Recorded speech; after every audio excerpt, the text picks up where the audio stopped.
I've been avoiding Dark Souls 2 for way too long. A year or so ago I was playing Elden Ring and I finished it, except for the whole DLC cause I'm not fighting Radan. I don't wanna waste my time on 100 attempts on him. So honestly Chief, I'll have to pass on that one. After that I played Dark Souls and I fucking loved it. It felt like Elden Ring, but older, more connected, more intentional. I was fully on board on that game. I absolutely adored it. But I guess I'm not the only one that experienced something while playing Dark Souls 1. And that experience was hearing bad shit about Dark Souls 2. Everyone kept saying how bad that game was, how unbalanced it was, how much it sucked, how bad the graphics were, how unbalanced it was, that there were too many enemies placed on the map and shit like that. So when I finally got to buy the game, I went in like, yeah, this is probably not gonna be so good. You gotta set your expectations to be low. And yeah, I went in thinking I was about to play some piece of shit. But let me tell you something, son. Dark Souls 2 fucking rocks.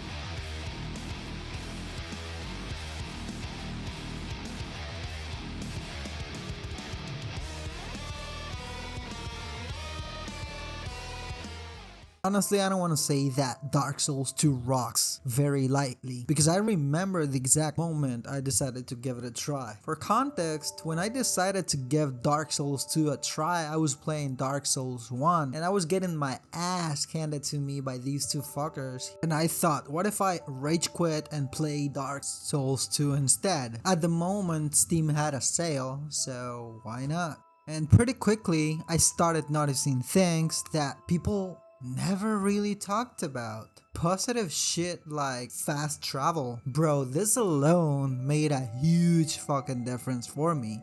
In Dark Souls 1, not being able to fast travel early sounds cool because it makes the game or the world feel more interconnected, but in practice, it's a freaking pain in the ass.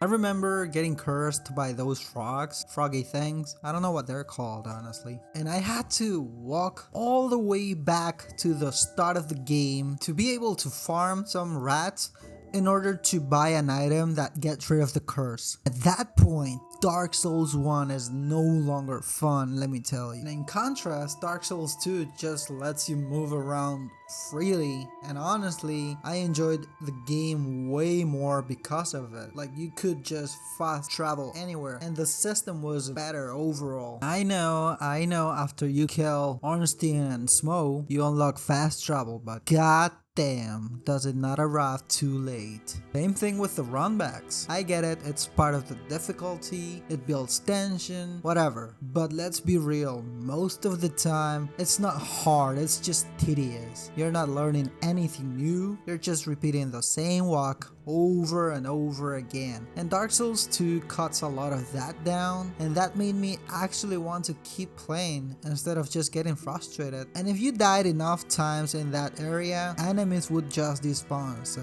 that was very cool, honestly. And bro, I gotta change the tone of the video here, cause this part is fucking hilarious. I was reading the script and I was like, oh boy, here we go. It's basically the level design doesn't make sense criticism. I've seen that one a lot, and honestly, it's a fucking video game, bro. I'm not sitting there analyzing if the elevator logically connects two areas. I care if the area is fun to explore, and DS2 has a lot of areas that are just interesting. Weird? Absolutely, but they're fucking memorable. Now, this is what separates kids from adults, let me tell you. The complaint about mobs, enemy mobs, that's fucking funny, honestly. Like, grow a set of balls, dude, and run past them, get good. Funnily enough, I've heard that this is one of the biggest and, as I said, funniest criticisms I've heard in a while, that there are too many enemies scattered around the game, and I simply can't agree. I simply cannot. I'm far from an expert or a super gamer, and it never never felt to me like the game was throwing at me way too many enemies. Although, to be fair, at the start of the game I was getting my ass beat.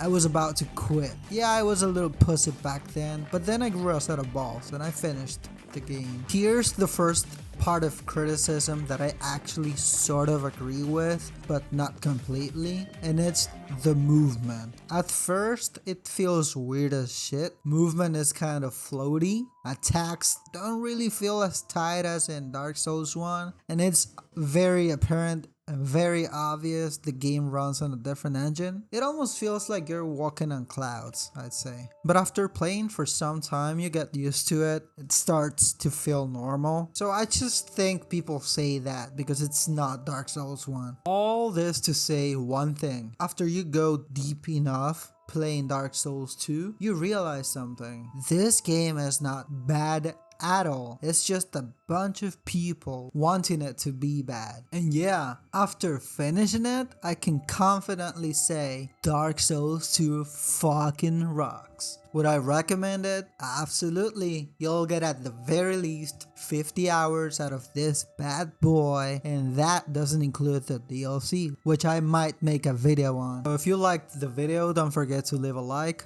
comment, leaving your thoughts down below, and I'll see you in the next video. Bye.